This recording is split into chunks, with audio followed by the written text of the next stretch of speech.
Hello people, you're watching Sabirul on the Move and I'm here at Heathrow Terminal 4 flying to Bangladesh to Sylhet, a journey to my forgotten roots. I'll take you inside authentic village life in my buddy in Bishnat, from stunning green landscapes to traditional wood cutting for fire, raising cows and exploring the buzzing local bazaars. If you ever wanted to experience the heart of rural Bangladesh, this is it. So bags checked in, very smooth, very easy. So flying Biman Bangladesh Airlines, and to be honest with you, I've heard a lot of people say that the Sylhet, to London to Sylhet route is quite chaotic, disturbing, but the check-in was very smooth, so already very surprised. So heading through security now before heading off to departures.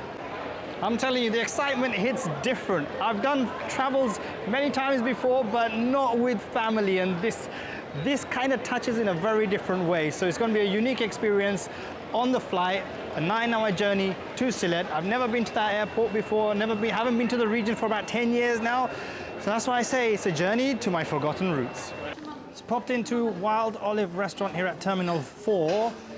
But Heathrow, you need to get your act sorted because there's hardly any restaurants or food places at Terminal 4. Been roaming around this entire airport and no food court? Come on, that's a bit of a disappointment. But got myself fish and chips, so waiting for the order, so looking forward to a lovely dinner before the flight.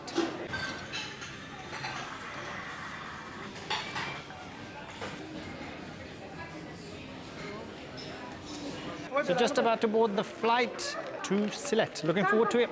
We've got the family behind. Hey, give us a wave. There we go.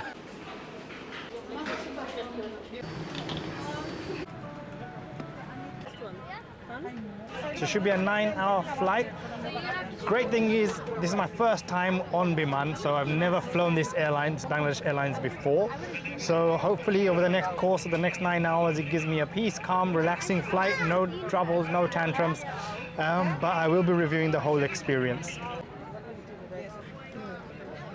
I just tried to watch The Great Gatsby and I couldn't hear a thing, so that's already minus points for me. So I've just had to swap seats because this thing here on the side that connects the earphone just does not work. So thankfully I've got myself my tab and downloaded a bunch of movies on Netflix to be able to watch. I mean, first experience on Biman, it's not been so bad. I mean, just overall it's been okay, but you want your entertainment to work. Unfortunately, that's where so far it's let us down. So it's about 2 hours into the flight and they have served us dinner. So we've got a bread roll, we've got chicken masala with rice, we've got some coleslaw, big cheesecake and a piece of chocolate. So very much looking forward to this meal. I'll see how it tastes and provide my genuine feedback. So tea in this tiny little cup. It looks absolutely adorable. I mean, look how small that is. It's so cute. So my verdict on the food, the chicken masala was absolutely delicious. A solid 9 out of 10. The cheesecake though, however, was a bit too sweet for me, and I'd probably give it a 1 or 2 out of 10 because I just did not like, especially the little bitter toffiness flavor at the bottom wasn't nice at all. But overall, the food in genuine, I am full, so it has delivered overall. So I've just landed in Sylhet Airport and I am absolutely buzzing. So my family just walking as they're going out through to the security to get themselves outside. But this looks really, really beautiful. The flight was, I give it a 6 out of 10 and there are reasons why that is. I mean, there were a few things that could have been improved. The toilet experience wasn't pleasant at all. There were a few things missing, like they could have handed out further things like eye masks and blankets earlier on, etc. But oh well. Collected the luggages, about to go through. So in to go and feel the atmosphere of Sylhet for the very first time in 10 years. That was one heck of a welcome. Honestly, I was not expecting that. I mean, we had more relatives, uncles, nieces, sisters, whoever was there. It just all happened in such a quick flash. And my sister, my mother ended up getting flowers, gifts. It was a beautiful reception. This is what I missed 10 years here not being here in Bangladesh, in Sylhet. Ooh. Ah man, if this is what happens every visit, it is worth it. It's absolutely worth it. It just made me smile that moment. That very moment made me smile. That is the house that my grandfather built. And we are here. It's been renovated over the years by my uncles, my father, and all my relatives that are here, important. And this is the village area where my roots are from. And we're just taking the first few steps before we head in. This is the pathway. To have not been here for 10 years, this is where my history lies. To know that my grandparents are all from this area. And there you have it. What a beautiful home. So this is the view from the rooftop of my beautiful home here in Sylhet. That's the front view entrance where the car comes in. That's the front house. And that little roof there, that's actually my granddad's brother's home. So my own village done, heading to my mum's village. So this should be about another half an hour drive before we get there. So I haven't been there for also 10 plus years. Should be a great experience too. I'm now in a place called Kutub Pur, which is the root of my mum's home. And in fact, my mum grew up here. This is an absolute dream to be here because I'm getting to see my uncles. It's very different, very contrast to where we were the first time in my dad's side of the family, where it's a lot more developed. Here, it's a lot more rural. But what you have here is a lot more of a sense of a community and a lot more togetherness because everyone else from the other side is all in London. So us coming over from London to try and make that occasion special is a different feel to actually those who are living here in Sylhet, in Kutub Pur, in Bangladesh. So that's day one coming to an end. We actually went back to the town in Sylhet just to get some money exchanged and also just to buy a few amenities and that's it. Came back. It's been pouring down with rain here, which is also a nice feeling because it's really warm, really hot weather. So the rain does really hit the skin very well. But about to take a nap, and tomorrow my youngest brother lands here in Sylhet. So I'm going to pick him up from the airport as well before we head back to my dad's side. So I'm en route to pick up my brother from the airport on day 2, and we just popped into Biswanath restaurant just to have a bit of breakfast. So one paratha, and he's made it beautifully, and 1 cup of tea as we head to the airport. Oh my God. So behind me is a gentleman who is chopping wood, and the reason he's doing this is to dry that wood to burn for fire used for cooking. This is quite hard to do. Oh, it's not as easy. It requires skill, precision, which I don't have. Here is the cooker itself. Very ancient way of cooking. And when you see these wooden logs, so if I just show you the next one right next to it, they literally just burn it and just put it in. So the way it's designed is it's a circular motion at the top with a passageway for the logs of wood to go in.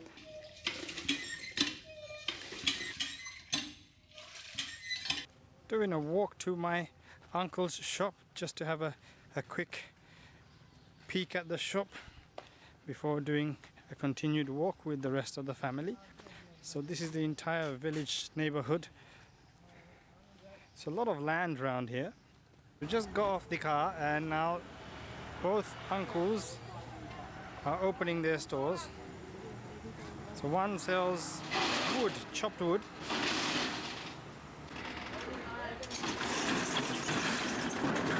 And this uncle here with the red hair, this is his other store. Basic necessities for homes. So I've just popped over to the local bazaar, Nazir Bazaar in Sylhet, and this bazaar is basically local to all my uncles here, and this is the one they come to just to buy the quick stuff that they require and also for a bit of a hangout. So they actually hang out with their friends here. Locals here are quite obsessed with these things. And there's betel nut over there which gets chopped. put into those. And this is local mango being sold. We are attempting to lift this just to see how heavy it is for them on a day-to-day basis. Wow, this is heavy. This is insanely heavy. And just to walk, this is what they sell. Walking from door to door, from neighborhood to neighborhood. Just to try and sell. So I mean, just getting a feel of this just shows how much energy and stamina is needed from individuals to be able to make some degree of living here. Cool. And there he is walking away like it's some carrier bag. Look, on Mutefan Haim, Bismillah. That's good, okay? Everyone hard working. This gentleman here working very hard on building this bit of an outhouse where everyone can come and chill. And you can see the fishing rod that here. They just finished fishing. There's a couple of people over there fishing too. So this is the local area where all the relatives will come and just enjoy a bit of breeze, sunshine and a bit of fishing. So this is actually right in front of our house. So if I turn my camera around, this is the house. Wow! Let's see the mastegi. Wow, very nice fish.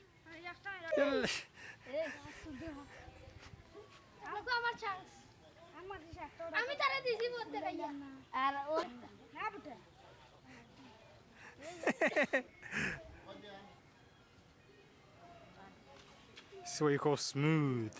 Smoothly done. So I'm here in the local bazaar which is closest to my family home, which is Pirar Bazaar.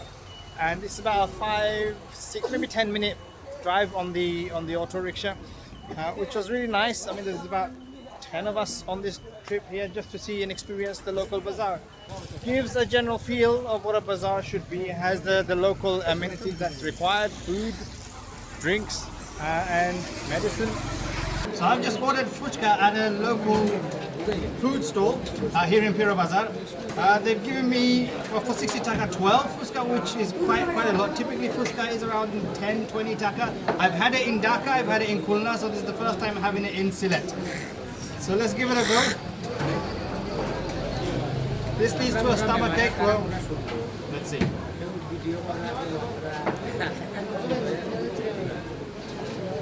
Okay, not spicy enough though. Could be spicier. They should have added tamarind. I think it lacks tamarind. Good morning, everyone. So this is another morning here in Dorarai at my home in Bishnat, Sylhet. So I've just woken up. It's around 8 a.m. or so, doing a morning walk. Everyone else is still snoozing. I just want to show you how early people get up and what they do, especially this early in the morning. So this is them working hard away, chiseling away at the wood that's used to build that little outhouse near the pond just over there. I mean, it's a lot of hard work. So these are wood cut from the local trees, and they're recruited to be able to help, assist and build. So this is the stockpile of wood that they still have to go through, and they start very early just to get through. So I'm taking you on a walk just down the back of the house, and it leads to the first pond that has, well, this is where all my uncles, aunts were thrown in to go for a swim in the morning. It is quite, I'd say not so deep, but deep enough that it does freak the life out of me, my brothers and sisters who are coming in, because all they do is exactly what I'm doing right now, just a dip. I don't think we're as brave as them because we just don't know what's in there. But it's really warm, really nice warm water. But if my uncle was behind me, he'd probably throw me in right now, and fair play, because I do deserve to go in and experience. But one of the unfortunate things, I don't know how to swim. So that's been a bit of a challenge for me. So we continue our walk just from this little pond, which we call a fukur or a fukri. So there's the second one, and you can see that little outhouse that they're building. So they were chiseling away for the wood regarding this. And these beautiful trees that you see here were planted by my dad before he passed away. So this was gated up very recently, so just a couple of years ago, to stop cattle from coming in. because what my uncle did notice is whenever we are staying in London and nobody's here, that the entire area used to be just filled with cattle. So this is the hard work they go through each and every day, just to chop wood. And you can see the effort that's being put in. And we take everything for granted, how easy it is, our life over there. And this is what they have to do every morning just to get some wood available just to burn, just so that they could cook food. So I've just walked to this path, and this is the back view of the house. Have a look. It is absolutely beautiful.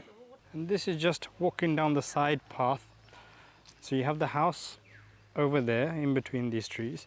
Small community here as well. So we support a lot of these families who live here. You can see they live in tinned homes. They rely on a lot of the things that are built around our place, whether this is as simple things as trees for the wood that we just saw, but it's a lot of hard work that they go through, the grafting. This is the footpath to a small village area here that has the tinned homes. Small steps. It's a balancing act, otherwise you get caught in the mud. Look at this little friend over there running away. Hey, hey, hey. This is a local water well, which everyone uses for drinking water. And this is them cleaning away the local pots, their pots and pans after cooking, in this little small pond here. And that's their local source of water for cleaning. It's because the entire water is actually filled with these plants that need to be removed to be able to maintain its, to some degree of cleanse and cleanness. So they're just left with this very small, almost like a puddle, to do their cleaning. The beauty of this walk, I mean, I'm walking around in a vest. Can you imagine, this is the culture, this is the way of life. Probably the only thing I'm not wearing is one of those skirty looking things that a lot of these men wear called lungi. And I told myself that's one thing probably I cannot wear. I like my short trousers, 3/4, so that's me. Other than that, I would have been full on with the dress code. All you can hear in the background is chickens cooking away, waiting to be cooked. That's the morning alarm. So we don't need our phones buzzing. You've got just these chickens cuckooing away. It's a nice way to wake up. So right here, this is Ahmed Ali Road and this little bridge. So it's actually named after my grandfather. And if I turn this around, you'll see this entire road just behind me leads to the home. Actually is named after my grandfather. So it's a wonderful way to be able to show that how much my granddad has shown a lot of ways to give back to society, community, and the love and respect he has. But just doing a local tour around the neighboring villages, just to see what they're like, how different they are, and whether they're different at all. And also just to get a scenic landscape view, and a few things that I perhaps would want to try out as well. So let's see, and off we go.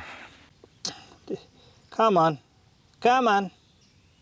It's about learning to maintain balance. So I tend to keep always one arm out as I'm walking through these pathways because they are very, very slippery. You can already tell how muddy things have been. I mean, my left is okay, but my right, eesh, look at that. But I'm just taking a slight detour. I've taken a left turn. I can see right in front of me a herd of cows. Do I hold my ground? Or do I continue walking? Am I gonna be attacked? She's taking a path. Oh, she's speeding up. Oh, I gotta give way. That's 2, 3, 4, 5. I mean, there's a lot. I'm right in the middle of these herd. And off they go. I miss being in one of these. Wow, there's a football pitch around here as well. I've not even walked 5 minutes yet. But for some reason, the goalpost is upside down. Oh, we have a road runner here. Usain Bolt on the go. Come on, you can do it. There you go. This is a Noka, a canoe boat. And I am dying to get on one of these.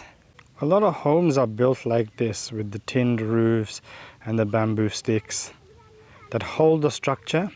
And as you'll notice here, this is the bridge that connects onto the road. And they are often very single layered, just bamboo sticks. So it does require a bit of a balancing act to walk this bridge. And because Bangladesh is a tropical country, heavy storm and winds can often blow the roof of the tinned houses away, which makes it very sad because it does cost a lot of money to repair and put these back together again. So these are very fragile homes, but what it does do is if there's a couple of these homes together, it does create a sense of community. Taking 1 foot on this is a log. Starts off as a log and then connects, so a tree log, and then connects to a bamboo stick. And then you have these side rails to hold on to, and you can see how wobbly they are. So just to get the balance correct, it does take a bit. And I have walked these before, especially when traveling to one of my in-laws' places. This is the feel of being in Bangladesh, trying to walk bridges like this, holding a bit of a balance and going. One slip and I'm in the pond. I don't know how deep this is, but it is a bit windy, but hey, it is beautiful. And if you just see the people just walking behind in that house, I did get a few waves, so that was nice. So I'm walking past and I noticed this spot here, and I get to hear from locals that this is actually a spot of land that belongs to our family. This is Baushi, and you hear the prayer for the local time. And this you'll hear throughout the whole of Bangladesh. So that was a bit of an interesting thing, just meeting up with people who have been helping with the building works at our place. Happened to bump into them en route, and they've been showing me where what is. So heading back now, been walking for, as I say, for about 45 minutes to an hour, but they've been really, really helpful in just guiding me. Now just walking back with them. So got a bit of company and on we go. So this gentleman here has just told me to stop because he's giving me guava from his tree. And he happens to know my dad and our family. So lovely people. You just walk, and as I say, builds a community.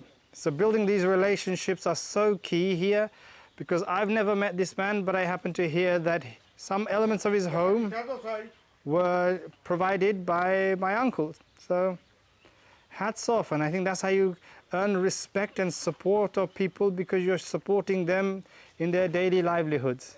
And the perks of that, you get free guava. He's already filled an entire bag filled with guava. I mean, a walk, I was not expecting, this wasn't anything planned, you just walk and people give. So now it's my turn to give back to them too. So I'm en route back now. Wonderful walk. I decided let me just take a stroll, see where I end up. Met a few faces, new faces. Heard that new people have also moved in. It's always nice to make new acquaintances. And you also get to hear stories about your own family's life that you didn't know about, my dad's life that I didn't know about, and my uncle's lives that I didn't know about. So all of this is very beautiful, very, very beautiful. And this, as I say, this is what makes the community and builds the trust, builds the relationships. And I think it's very important not only for me to carry on this legacy left behind by my granddad, my father and my uncles, but also to share this information once I go back with also my brothers and sisters, so that they are aware of who is who and where is what. So this is my great uncle here, who's been helping to assist and manage the entire property as we all live in London. Without him, it wouldn't have been possible. So that love, respect has always been there for him, his missus and his kids, because they have looked after us, they have looked after our family and our home for many, many years. You are now here with me at the backside of the house. I've yet to show this particular part of the house, and just to quickly give you a glimpse round. So this is the little hut that my uncle built. So you have all the workers who are cooking here at the moment. It's been decorated really nicely. They've done the roofing. So it's all really beautiful. But I want to take you through this walk in the backside, really, because there's a massive pond right there, which contains a lot of fishes. So you can see the pond itself. I mean, it does, as I say, stretches for a fair bit, and you've got a lot of greenery on the pond itself, but once we get to the other side over there, you'll be able to see the viewpoint of the back of the house. So as you can see, the flow of trees, just a symmetry both sides. It is so beautiful just to sort of be here. And when the sun is rising, or when it's just an afternoon, you're walking, you want a bit of air, a bit of a breeze. Here you get the shade. So this is the viewpoint from the corner. Very beautiful, very green. And you will see lots and lots of fishes just here in peak season. So this part of the land here, which is right at the back, so you had the house over there, as I zoom in. So this is the back part of the house, which I showed you. So it's now a fair distance away. So we've walked this entire area, and we are now here. So it just takes us round the entire bend of the water itself. Isn't it beautiful? I mean, just the breeze right now this morning. It's about 9 a.m. The sun is shining. You know, every step I take, the noise from the crackling of the leaves, it's just beautiful. So as I do the walk back, you'll notice these places can get quite muddy and patchy, especially when it's rainy season. This is the monsoon season here in Bangladesh, and look at this. It is bucket loads of rain. It's been pouring down with rain, and you can see the hard work going on just to create a trail so that the water can trickle through. So I'm now in Biswanath Bazaar. So this is the main bazaar in the region of Bishnat, which is where our home here in Sylhet is. I haven't been here for 10 years. Always drive past it in this visit.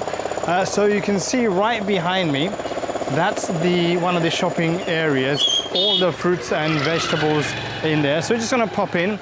It is quite a big bazaar. So I'm here with my uncle, and he's got a list of things to buy for the wedding occasion that's taking place. So there'll be a lot of invitations being sent out, and especially with all feeding the entire village itself. So things like this. It's no surprise that betel nut is on the list for shopping. Each one is a different variety of betel nut, and the way they cut are different as well. Bangladesh wouldn't just be famous if it wasn't for its dried fish, the Shutki. And this is literally everywhere. You'll find dried fish across Bangladesh. I mean, it does smell a bit rank, but if you can bypass that, especially if it's dried in the sun properly, then the taste is absolutely immense. But with Sylhetis, we love our dried fish. A bit smelly, but hey, it tastes absolutely awesome. Think of your butchers, right? You're going to a butcher's and you want your meat cut. Well, here they do it for you right in front. I mean, they hang it up. So this is my brother trying to translate or communicate exactly what they're selling here. Gibberish does go a long way here. Can't have betel nut without this. So you'll see these across the bazaar, sold either in bundles or individuals. But what my uncle is buying is not only these, but also all the sweetness and flavors that go with it. What I really love is the variation here. I mean, you just come here, you pick your fruit and veg. All of that is quite an exceptional experience, and this is throughout not only Bangladesh, but South Asian and Southeast Asian countries. A great experience. You don't get to experience the full country until you come to the heart of a bazaar to be able to see what the bazaar has to offer. The smell can be a bit off-putting, but hey, the dress code, however you please, and you go and enjoy. Bazaars really come alive at night. Though we're here on a Friday when it's an off day, we will see the night experience very soon. But this is just my first experience of the Biswanath Bazaar. And they're all asking, is this guy on Facebook? Is this guy on YouTube? Can I be in it? Oh, if you want to be in it, hey, be my guest. One thing I want to buy is a can of speed drink, which is an energy drink. But they only seem to have the bottle version. So that's my mission here. If I'm successful, hurrah. If I'm unsuccessful, Well, that will be where I give my rating of this particular bazaar, our main bazaar here in Bishnat. Bishnat. So I'm at this particular store where they're saying they do have speed. Let's see. Oh, can it? Do you have it in can? But not bottle. I think they're getting it out in bottle when I said can. Can, you don't have can? Well, that's mission failed. They don't have it in can. Thank you. The mission continues. I still can't seem to find one. I mean, this is a huge place. Each one seems to have drinks, but they don't have the can. It's quite as I don't like the bottle version. It's just the can has a bit more of a punch, a bit more of a freshness to it. These particular shops here that sell all these sort of plates and goods, like teacups and stuff, those are very popular with the ladies, like my mom, my aunts. So they will definitely be taking some of those sets home. Let me ask this particular shop.